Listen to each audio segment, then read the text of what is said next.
Hello students, हम लोग last class में कंसाइनमेंट पढ़ रहे थे। हमने कंसाइनमेंट के क्वेश्चन सोल्व करे हैं। आज भी हम कंसाइनमेंट पढ़ेंगे, लेकिन अभी तक जो हम कंसाइनमेंट पढ़ रहे थे वो कंसाइनमेंट पढ़ रहे थे हम कॉस्ट प्राइस पर। आज हम जो कंसाइनमेंट पढ़ेंगे, जो टॉपिक समझेंगे, वो पढ़ेंगे कंसाइनमेंट एट इनवॉइस प्राइस। देखिए क्या डिफरेंस है कॉस्ट प्राइस में और इनवॉइस प्राइस में। ये इनवॉइस प्राइस क्या होता है समझते हैं।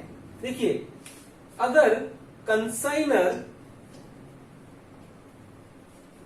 अपना स्टॉक, अपना गुड्स कंसाइनी को ट्रांसफर करता है कॉस्ट प्राइस पर, यानी कि जो कंसाइनर के लिए कॉस्ट थी उस प्राइस पे ट्रांसफर करता है, और दूसरा है कंसाइनर कंसाइनी को गुड्स ट्रांसफर करे इनवॉइस प्राइस पर। किस प्राइस पर? इनवॉइस प्राइस पर। अब ये इनवॉइस प्राइस क्या होता है? ये इनवॉइस प्राइस क्या वर्ड है? जब कॉस्ट में कंसाइनर कुछ परसेंटेज प्रॉफिट ऐड कर दे। क्या ऐड कर दे? कंसाइनर कॉस्ट में कुछ प्रॉफिट ऐड कर दे, उसको हम बोलते हैं इनवॉइस प्राइस। क्वेश्चन ये आता है, कंसाइनर ऐसा क्यों करेगा? कंसाइनर कॉस्ट में प्रॉफिट ऐड करके ट्रांसफर क्यों करेगा? ठीक है, तो इसका आंसर ये है, जब कंसाइनर ये नहीं चाहता कि कंसाइनी को ये पता लगे कि कॉस्ट कितनी है। कि देखिए, ये बिजनेस है, बिजनेस में हर इंफॉर्मेशन सामने वाले को नहीं दी जा सकती, इसलिए कंसाइनर नहीं चाहता कि कंसाइनी को पता लगे कॉस्ट कितनी है। तो वो जब परफॉर्मा इनवॉइस तैयार करता है, वो प्रॉफिट ऐड करके तैयार करता है। उस प्राइस को हम क्या बोलते हैं? Invoice price. ध्यान रखिए क्या बोल रहा हूं मैं। जब कंसाइनर ये नहीं चाहता कि कंसाइनी को ये पता लगे कि कॉस्ट कितनी है, तो वो गुड्स किस पे ट्रांसफर करता है? इनवॉइस प्राइस पे। और इनवॉइस प्राइस क्या होती है? Cost plus profit. Invoice price का मीनिंग क्या है? Cost plus profit. अब एक क्वेश्चन है आपके दिमाग में। क्या क्वेश्चन है? क्या इनवॉइस प्राइस का मतलब सेलिंग प्राइस होता है? क्या इनवॉइस प्राइस और सेलिंग प्राइस दोनों इक्वल होते हैं? Answer is may be, may not be. ऐसा हो सकता है कि कंसाइनर इनवॉइस प्राइस पर ही सेल कर दे, या अगर कंसाइनर ने कंसाइनी को इंस्ट्रक्ट किया है कि इससे ज्यादा पर सेल करना है, तो हो सकता है इनवॉइस प्राइस और सेलिंग प्राइस दोनों इक्वल ना हो। समझ आई आपको बात? जरूरी नहीं है, ऐसा हो सकता है कि इनवॉइस प्राइस और सेलिंग प्राइस दोनों इक्वल हो, ऐसा हो सकता है कि इनवॉइस प्राइस और सेलिंग प्राइस दोनों इक्वल ना हो। ठीक है, तो इनवॉइस प्राइस और सेलिंग प्राइस में डिफरेंस क्लियर है। इनवॉइस प्राइस तो वो प्राइस है जिस पर परफॉर्मा इनवॉइस तैयार किया गया है कॉस्ट में प्रॉफिट ऐड करके, और सेलिंग प्राइस तो वो प्राइस है जिस पर कंसाइनी गुड्स को सोल्ड करेगा कस्टमर को। ठीक है, तो ये डिफरेंस है। मे बी दोनों इक्वल हो, मे बी दोनों इक्वल ना हो। ठीक है, क्लियर है आपको ये कंसेप्ट? तो आज हम क्या पढ़ने वाले हैं, जब कंसाइनर कंसाइनी को गुड्स ट्रांसफर करता है किस पर? इनवॉइस प्राइस पर। देखिए, अकाउंटिंग कैसे होगी हम इस पे बात करने वाले हैं। ठीक है, मैंने बता दिया इनवॉइस प्राइस में ट्रांसफर क्यों करते हैं। क्योंकि कंसाइनर ये नहीं चाहता कि कंसाइनी को कॉस्ट पता लगे। कंसाइनर ये नहीं चाहता कि कंसाइनी को कॉस्ट पता लगे, इसलिए वो कॉस्ट में प्रॉफिट ऐड करके ट्रांसफर करता है। किसको? कंसाइनी को। इनवॉइस प्राइस सेलिंग प्राइस की इक्वल हो भी सकता है। पहले हमें एक बार रिकॉल कर लेते हैं कि कंसाइनमेंट अकाउंट कॉस्ट प्राइस पे कैसे बनता है। ठीक है, थोड़ा सा उससे रिकॉल करने से हमारे लिए अच्छा होगा।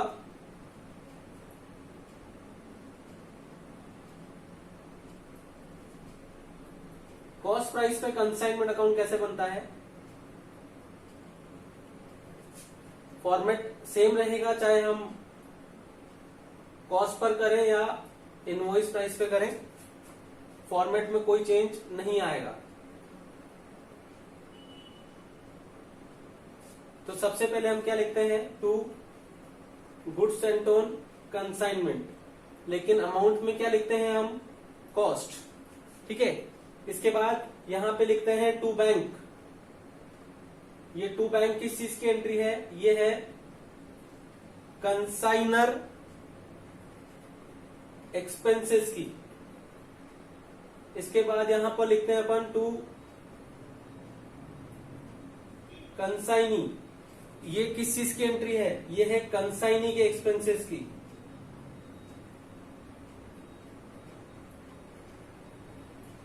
इसके बाद कंसाइनी सेल करता है तो हम इधर लिखते हैं बाय कंसाइनी सेल्स। ठीक है, इसके बाद हम कंसाइनी को कमीशन देते हैं टू कंसाइनी। ये है कमीशन। कमीशन किसी भी नेचर का हो, कंसाइनमेंट के लिए एक्सपेंस है वो डेबिट साइड में आएगा। अगर एबनॉर्मल लॉस हुआ है तो बाय एबनॉर्मल लॉस, और बाय क्लोजिंग स्टॉक यानी कि बाय कंसाइनमेंट स्टॉक। ये भी किस प्राइस पर है? कॉस्ट प्राइस पर है। तो बैलेंसिंग फिगर क्या आता है यहां पर? To P&L profit. अगर बाय P&L आया तो लॉस। ये हमने पढ़ा है कॉस्ट प्राइस पर। किस पे पढ़ा था ये? कॉस्ट प्राइस पर। आज ये अब हम पढ़ेंगे कंसाइनमेंट अकाउंट को इनवॉइस प्राइस पर। अकाउंट का फॉर्मेट चेंज नहीं होगा, अकाउंट का फॉर्मेट सेम है, लेकिन हम किस पे पढ़ने वाले हैं? At invoice price. किस पे पढ़ने वाले हैं? At invoice price. अब देखिए क्या चेंज होने वाला है। Particulars and rupees are same.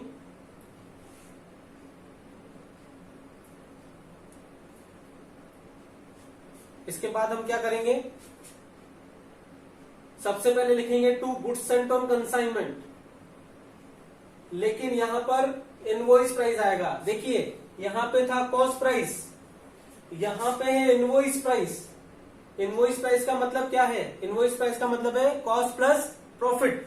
अब आप देखिए आपने एक्सपेंसेस साइड में प्रॉफिट भी ऐड कर दिया है, तो कहीं ना कहीं हमें इस प्रॉफिट को एडजस्ट करना पड़ेगा। तो हम क्या करते हैं? अगर कंसाइनर उसको प्रॉफिट इधर ऐड कर देता है, इनवॉइस प्राइस पे ट्रांसफर करता है, तो हम अपोजिट साइड में वापस इस प्रॉफिट की रिवर्स एंट्री कर लेते हैं, यानी कि by goods sent on consignment. लेकिन ये केवल क्या है? प्रॉफिट वाला पार्ट है। इसको लोडिंग बोलते हैं। क्या बोलते हैं इसको? लोडिंग।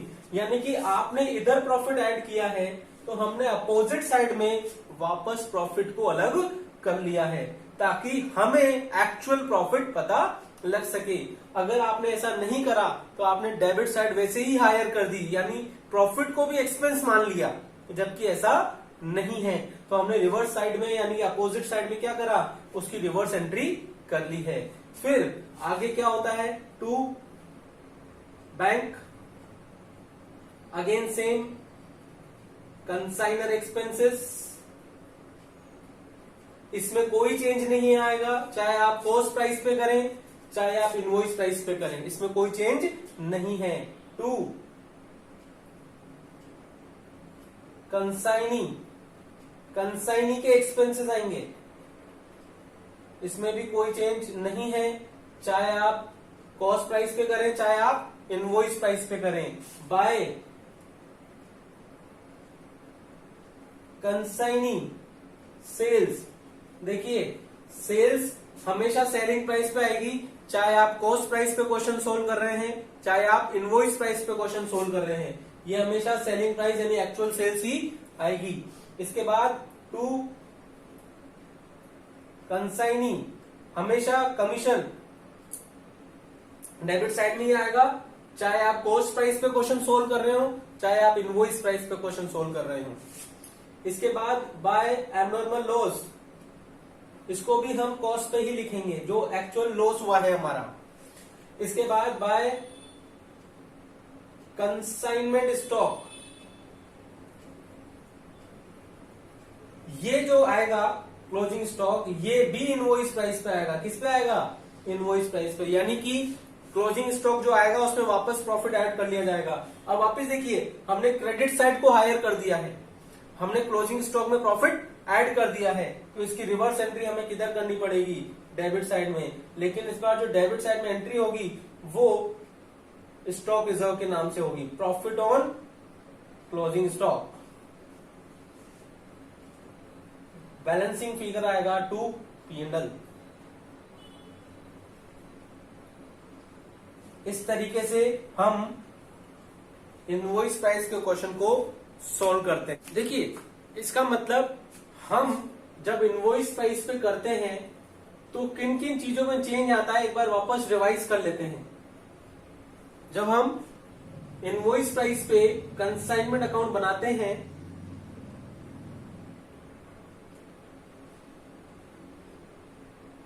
तो सबसे पहला जो चेंज आता है वो आता है गुड्स सेंट ऑन कंसाइनमेंट पर। मान लीजिए कॉस्ट है 100 और इनवॉइस प्राइस है 125, यानी कि 25 रुपीज का प्रॉफिट ऐड किया गया है। तो जब हम इधर लिखेंगे ये 125 आएगा। कितना आएगा? 125। लेकिन ये जो 25 हमने इस साइड ऐड किया है ये वापस हमें अलग करना पड़ेगा by goods sent on consignment के नाम से। यानी जितना भी प्रॉफिट आपने इधर ऐड करा है वो पूरा प्रॉफिट आपको यहां पर वापस रिवर्स करना पड़ेगा। जितना भी प्रॉफिट आपने इधर ऐड किया है वो पूरा प्रॉफिट इधर रिवर्स करना पड़ेगा। ठीक है। अब और कहीं एक्सपेंसेस कंसाइनर करे, कंसाइनी करे, commission no change, sales no change. हाँ, यहां पर जब हम क्लोजिंग स्टॉक दिखाएंगे ये वापस किस पे आ जाएगा? इनवॉइस प्राइस पर। ये किस पर आएगा? इनवॉइस प्राइस पर। यानी कि ये वापस क्रेडिट साइड हायर हो गई है तो हम इसकी एंट्री इधर क्या करेंगे? To stock reserve.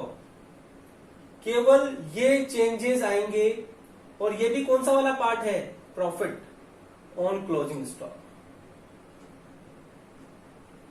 मतलब अगर हम कंसाइनमेंट अकाउंट बना रहे हैं इनवॉइस प्राइस पर तो केवल ये चेंजेस आएंगे, बाकी सारे कंसाइनर एक्सपेंसेस, कंसाइनी एक्सपेंसेस बाकी सब सेम है, यानी उनमें कोई चेंज नहीं है। सेम एंट्री होगी, सेम साइड में एंट्री होगी, सेम अमाउंट से एंट्री होगी, चाहे कॉस्ट पे करें चाहे इनवॉइस प्राइस पे करें। लेकिन अगर आप इनवॉइस प्राइस पे क्वेश्चन करते हो तो ये दो मेजर चेंजेस आने वाले हैं।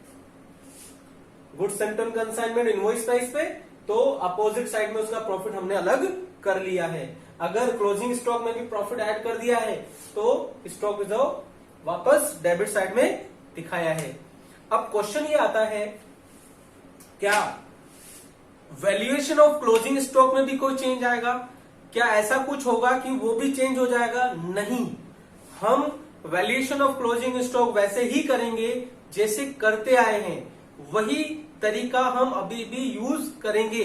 जैसे हम कॉस्ट पे कैलकुलेट करते थे वैसे ही हम वैल्यूएशन ऑफ क्लोजिंग स्टॉक अभी भी करेंगे। लेकिन जब वो क्लोजिंग स्टॉक आ जाएगा कॉस्ट प्राइस पर तो हम प्रॉफिट ऐड कर देंगे जितना कंसाइनर ने ऐड किया है, लेकिन केवल क्लोजिंग स्टॉक वाले पोर्शन पर, पूरे पर नहीं। ऊपर ऐड हो चुका है पूरे पर, हमें किस पे ऐड करना है?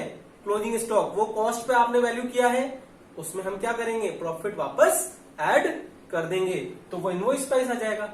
जितना प्रॉफिट आपने इधर ऐड किया है वो वापस डेबिट साइड में आ जाएगा, लेकिन किस नाम से आएगा? टू स्टॉक रिजर्व के नाम से आएगा। आपके दिमाग में एक और क्वेश्चन आया होगा कि जब हम इनवॉइस प्राइस पे क्वेश्चन करते हैं क्या कंसाइनी अकाउंट में कोई चेंज आएगा? देयर इज नो चेंज, क्योंकि कंसाइनी का स्टॉक से रिलेशन ही नहीं है ना। स्टॉक हमारा है यानी कंसाइनर का है, रिस्क उसकी है, रिवॉर्ड उसके हैं, तो उसके वैल्यूएशन भी कंसाइनर को करना है। तो कंसाइनी के अकाउंट पर कोई इफेक्ट नहीं आता, चाहे आप क्वेश्चन कॉस्ट प्राइस पे सोल्व कर रहे हो, चाहे आप क्वेश्चन इनवॉइस प्राइस पे सोल्व कर रहे हो।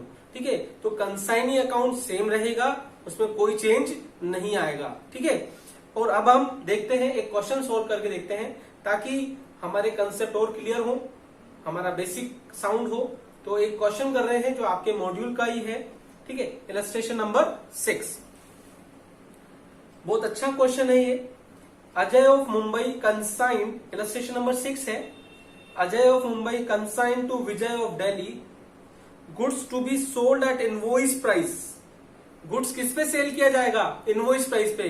यानी कि इस क्वेश्चन में इनवॉइस प्राइस और सेलिंग प्राइस क्या है? सेम है। Which represent 125% of cost. यानी कि इनवॉइस प्राइस क्या है? कॉस्ट का 125%। इनवॉइस प्राइस कैसे आएगा? कॉस्ट का 125% आएगा। Vijay is entitled to a commission of 10% on sales at invoice price. जो भी वो इनवॉइस प्राइस पे सेल करेगा उसका 10% उसको कमीशन दिया जाएगा। हाँ, and 25% of any excess realised over invoice price. अगर वो इनवॉइस प्राइस पे सेल करेगा तो उसको एक्स्ट्रा कमीशन मिलेगा, that is 25% overriding commission. The expenses on freight and insurance incurred by Ajay. Ajay कौन है? कंसाइनर। कंसाइनर ने एक्सपेंसेस करे हैं 10,000 रुपीज के। The account sale receive by Ajay shows that Vijay has effected sale amounting to ₹1 lakh in respect of 75% of the consignment. यानी जितना stock उसको transfer किया गया था उसका 75% उसने सेल कर दिया है, और वो सेल कितने पे किया है? 1 lakh rupees per. His selling expenses to be reimbursed ₹8,000। जो कंसाइनी ने एक्सपेंसेस करे हैं वो 8,000 के हैं, लेकिन सेलिंग एक्सपेंसेस हैं, यानी कि हम जब वैल्यूएशन करेंगे क्लोजिंग स्टॉक का इसका कोई रोल नहीं होगा। 10% of consignment goods of the value ₹12,500 were destroyed in the fire at Delhi godown. Godown में 12,500 का कोई गुड्स था, वो लॉस्ट हो गया। और ये जो 12,500 है ये 10% है टोटल स्टॉक का।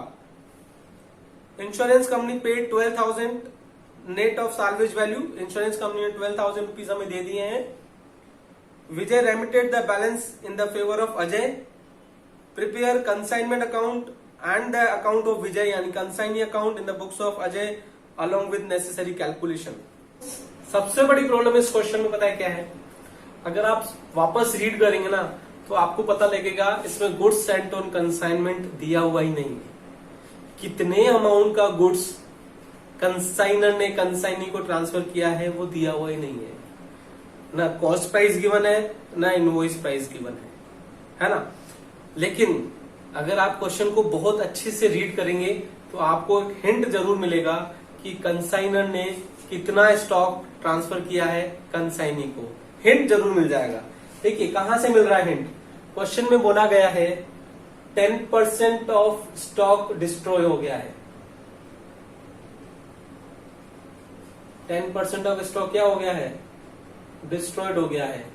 यानी कि गुड्स सेंट ऑन कंसाइनमेंट निकाला जा सकता है, किस पर है वो? इनवॉइस प्राइस पर। वो बोल रहा है 12,500 का स्टॉक डिस्ट्रॉय हुआ है, ये 10% की वैल्यू है। यानी जो गुड्स ट्रांसफर किया गया है उसकी इनवॉइस प्राइस है 1,25,000 रुपीज। देखिए गुड्स सेंट ऑन कंसाइनमेंट कितना आ गया? 1,25,000 रुपीज। ठीक है, तो ये यहां से ही क्वेश्चन हमें स्टार्ट करना है। गुड्स सेंट ऑन कंसाइनमेंट कितना मिल गया हमें? 1,25,000 रुपीज। लेकिन ये किस पर है? इनवॉइस प्राइस पर। तो अगर मुझे इसकी कॉस्ट पता करनी हो तो ये बोला गया था कि इनवॉइस प्राइस कॉस्ट का 125% है। तो ये 125 की वैल्यू है, तो कॉस्ट कितनी आ जाएगी? 1 लाख रुपीज। कॉस्ट आ जाएगी 1 लाख रुपीज। यानी कि मैं ऐसा बोल सकता हूं कि कंसाइनर ने प्रॉफिट ऐड किया है कॉस्ट का 25%। ठीक है, कंसाइनर ने कितना प्रॉफिट ऐड किया है, कॉस्ट का 25%। तो इस तरीके से हमें कॉस्ट मिल गई, हमें पता है कितना प्रॉफिट ऐड करा है, तो अब हमें कंसाइनमेंट अकाउंट बनाना है।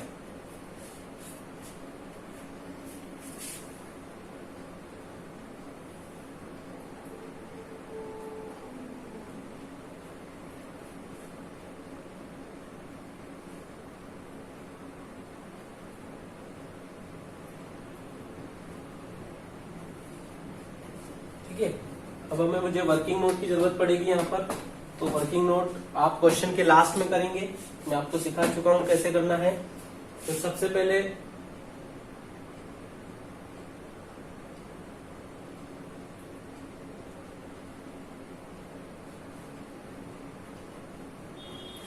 फॉर्मेट रेडी है। अब सबसे पहले क्या करेंगे, to goods sent on consignment, लेकिन यहां पर क्या अमाउंट आएगा, 1,25,000 यानी कि इनवॉइस प्राइस।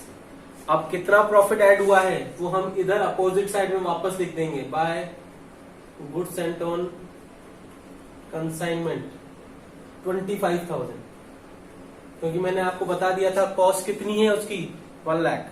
ठीक है, इसके बाद कंसाइनर ने एक्सपेंसेस करे हैं, तो टू बैंक। ठीक है, कंसाइनर के एक्सपेंसेस कितने हैं, 10,000 रुपीज। इसके बाद कंसाइनी ने एक्सपेंसेस करे हैं जो कि सेलिंग एक्सपेंसेस हैं, टू विजय एक्सपेंसेस 8,000 रुपीज। ठीक है, बाय विजय सेल्स 1 लाख रुपीज। ठीक है, इसके बाद कुछ एबनॉर्मल लॉस भी था, तो अब हमें वैल्यूएशन करना पड़ेगा। आप क्वेश्चन के नीचे करेंगे, वर्किंग नोट करते हैं हम, valuation of closing stock and abnormal loss.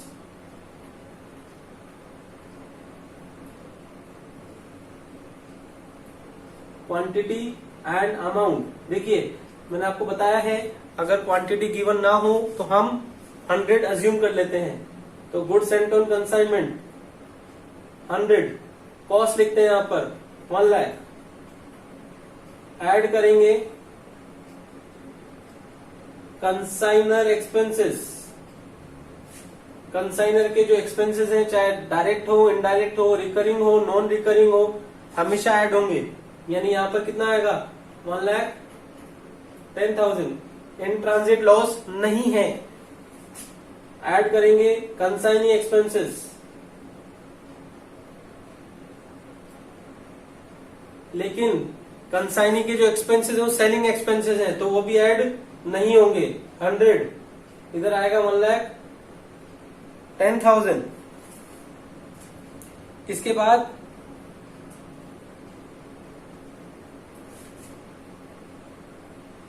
Less abnormal loss in godown 10, यहां पे आएगा 11,000। ठीक है, 90 इधर आएगा 99,000। डन। अब क्लोजिंग स्टॉक 99,000 डिवाइडेड बाय 90। अब वो 75% स्टॉक सेल कर चुका है, यानी जो रिमेनिंग स्टॉक है वो 15 बचा। ठीक है, तो जो 15 बचा है उसकी वैल्यू कितनी आ रही है, 99,000 डिवाइडेड बाय 90 इंटू 15, 16,500। अब लेकिन ये कॉस्ट पर है, किस पर है, एट कॉस्ट, लेकिन हमें तो कंसाइनमेंट अकाउंट पे किस पे लिखना है, प्रॉफिट पर। तो ऐड करेंगे इसमें प्रॉफिट। अब प्रॉफिट कैसे आएगा, आपका टोटल प्रॉफिट था 25,000 रुपीज, अब केवल 15% स्टॉक बचा है आपके पास, तो उसका प्रॉफिट आएगा 3750।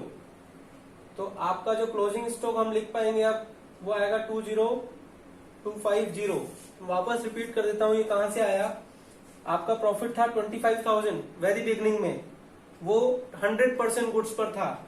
अभी हमारा क्लोजिंग स्टॉक कितना बचा है, केवल 15%, तो प्रॉफिट का भी 15% ही ऐड होगा, तो वो कितना आएगा 3750। यानी आपका क्लोजिंग स्टॉक कितना आएगा 20250 by abnormal loss.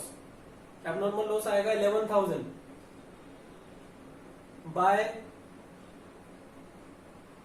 Consignment stock. Consignment stock आएगा 20250, ठीक है। लेकिन इसमें प्रॉफिट ऐड किया हुआ है, तो इधर आएगा 2 स्टॉक रिजर्व, जितना प्रॉफिट आपने ऐड करा है 3750, ठीक है 3750। To Vijay commission. कमीशन की भी इस क्वेश्चन में हमें कैलकुलेशन करनी पड़ेगी। देखिए कमीशन की कैलकुलेशन कैसे होगी, उसने बोला था अगर इनवॉइस प्राइस पे सेल करेंगे तो 10%, तो टोटल हमारा जो इनवॉइस प्राइस था, वर्किंग नोट नंबर 2 में हमें जाना पड़ेगा, कमीशन में 1,25,000 इंटू 75%, क्योंकि इनवॉइस प्राइस पे जितना सेल किया है उसका 10% कमीशन है, तो 1,25,000 का 75% और उसका 10%, यानी कि 9375 in excess of invoice price जितना उसने सेल किया है उसका हमें कमीशन देना है 25%। तो 25% कमीशन देना है किसका, सेल कितने में किया है 1 लाख में, तो उसकी इनवॉइस प्राइस थी 93,750, उसका 25% हमें कमीशन देना है, जो कि आता है 1562.50। तो टोटल कमीशन हमें देना है 10937, राउंड ऑफ में 10937, ठीक है। इसके बाद विजय account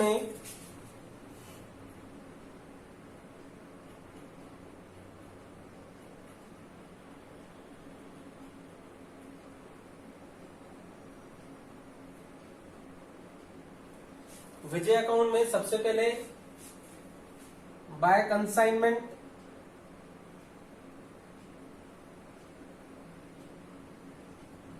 expenses 8,000, by consignment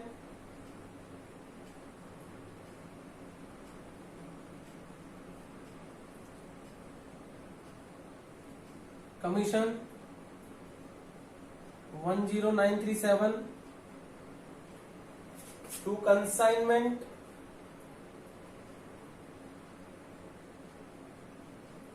sales 1 lakh, कोई बीआर वगैरह नहीं है, और जो बाकी का पेमेंट है वो उसने कर दिया है बाय बैंक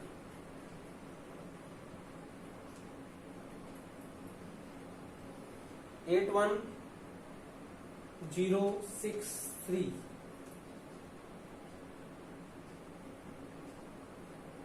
ठीक है। इस तरीके से कंसाइनी का अकाउंट कंप्लीट होगा, ठीक है। तो आप देखिए वैल्यूएशन इस तरीके से होगा, कॉस्ट पे ही होगा, लास्ट में प्रॉफिट ऐड कर देंगे और कंसाइनी अकाउंट पे कोई चेंज नहीं आएगा। इधर इनवॉइस प्राइस आया तो इधर हमने प्रॉफिट को अलग कर लिया है, इधर हमने प्रॉफिट ऐड करा तो इधर वापस हमने प्रॉफिट को अलग कर लिया है, बस ये चेंज है।